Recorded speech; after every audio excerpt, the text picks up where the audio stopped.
بسم الله الرحمن الرحيم والصلاة والسلام على أشرف المرسلين. السلام عليكم. Bonjour tout le monde. Aujourd'hui, on va voir ensemble la correction du deuxième exercice proposé sur la série TD sur le calcul de produits de convolution. Comme toujours, on va commencer par l'énoncé de l'exercice. Après, on passe à la correction, Inch'Allah. Donc, pour l'exercice numéro 2, soit les deux signaux S1 de T et S2 de T, deux signaux rectangulaires, unitaires. On a le mot unitaire, c'est-à-dire leur amplitude égale à 1. Tel que les deux signaux sont égaux, vous avez S1 de T qui est égal à S2 de T qui est égal à rect de T.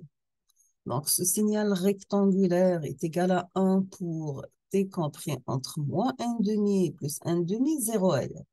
Donc, pour le signal rect de T, c'est un signal rectangulaire d'amplitude égale à 1 et les centrifs 0 ou sa période égale à 1. La première question, on vous demande tout simplement de tracer les signaux S1 de T et S2 de T. Donc, pour les traçages des signaux particuliers, traitement de signal, je fais un chapitre numéro 1. TD numéro 1 et 2, la série les derniers ensemble. Donc, on passe à la deuxième question. De la deuxième question, on vous demande de calculer et tracer le signal S de T résultant du produit de convolution des signaux S1 de T et S2 de T. On passe la correction. Donc, pour la première question, comment tracer les deux signaux S1 de T et S2 de T? Donc, vous avez S1 de T, c'est un signal rect d'amplitude égale à 1, centref 0, de période égale à 1. Donc, voici son amplitude égale à 1. Et les centref 0, la période égale à 1. La même chose pour le deuxième S2 parce que nous avons S1 de T égale à S2 de T.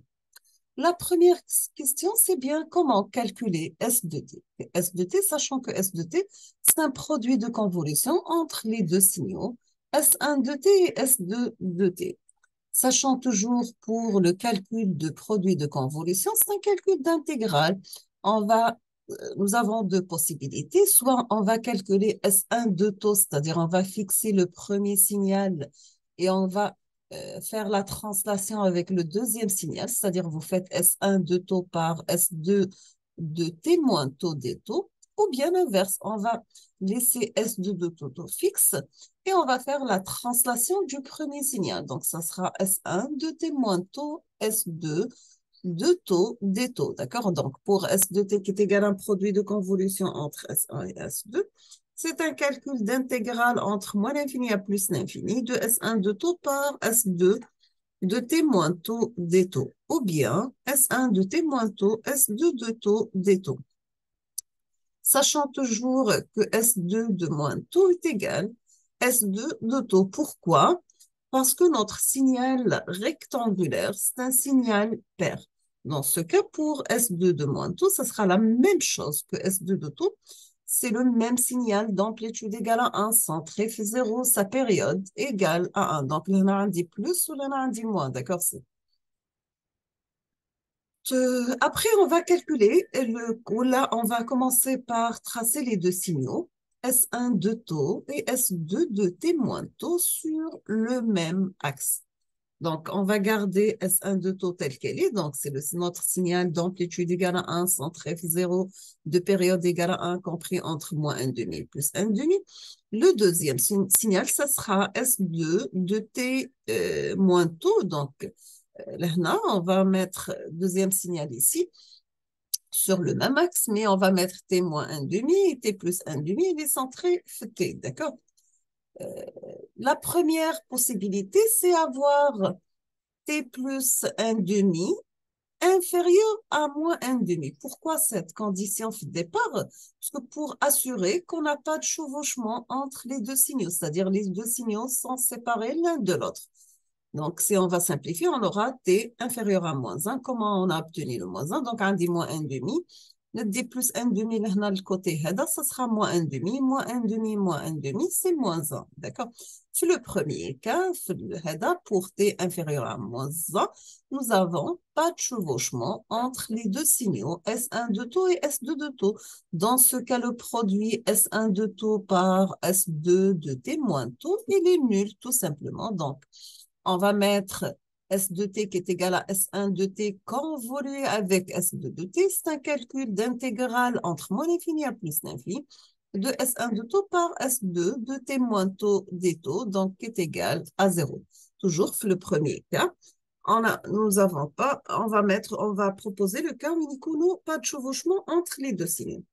On passe la deuxième possibilité. La deuxième possibilité, on dit t plus 1 demi compris entre moins un demi et plus un demi, c'est-à-dire il peut être ici, ici, ici, l'essentiel à l'intérieur du rectangle, du premier signal rectangulaire. Donc ici, on va avoir t compris entre moins 1 et 0. Donc, là, 1 demi moins 1 demi, c'est 0. Moins 1 demi moins 1 demi, c'est moins 1. D'accord? Donc, dans ce cas, le produit de S1 de taux par S2 de t moins taux n'est pas nul.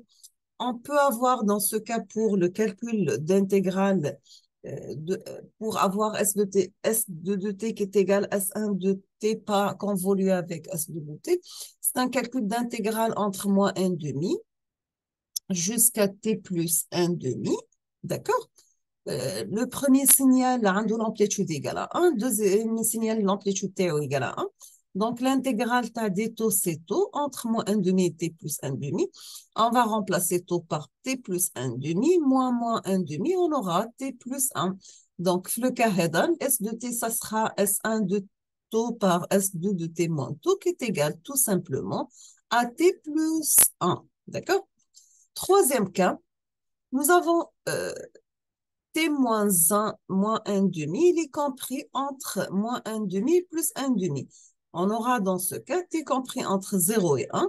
Si on va calculer le produit de convolution sur les bandes d'intégrale, on va mettre t moins 1 demi jusqu'à plus 1 demi. Je vous fais le deuxième cas, l'intégrale entre moins 1 demi et t moins 1 demi. Donc, on va calculer la partie des prêtes, t moins 1 demi jusqu'à 1 demi. Toujours les deux signaux ont l'amplitude égale à 1, toujours le signal rectangulaire, l'amplitude, ça sera l'intégrale de t moins 1 demi de d taux, c'est taux entre t moins 1 demi plus 1 demi.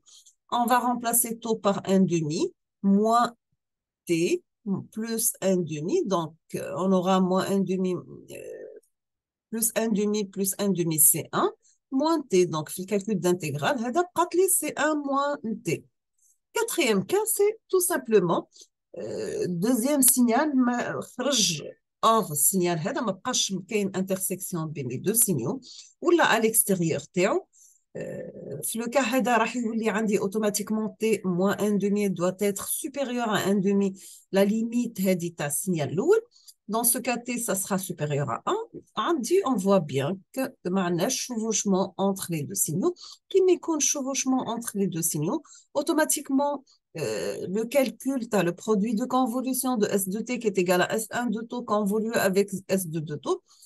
Et au départ, un calcul d'intégrale entre moins l'infini à plus l'infini de S1 de taux par S2 de t moins taux des taux égale à 0. On va résumer. LS de t, le résultat final, il prend la valeur 0 pour t inférieur à moins 1. Il prend la valeur 1 plus t pour t compris entre moins 1 et 0. Il prend la valeur 1 moins t pour t compris entre 0 et 1. Il prend la valeur 0 pour t supérieur à 1. D'accord? Donc, voici le résultat final. Espérons que جاتكم سهلة وفهمتوها bien. Si vous êtes intéressé, je vais vous proposer d'autres exercices sur toujours comment calculer le produit de convolution. C'est les prochaines vidéos, Inch'Allah. Suite à votre demande, laissez-moi les commentaires. Je vous souhaite bon courage, bonne chance, beaucoup de succès et à la prochaine vidéo, Inch'Allah. Merci.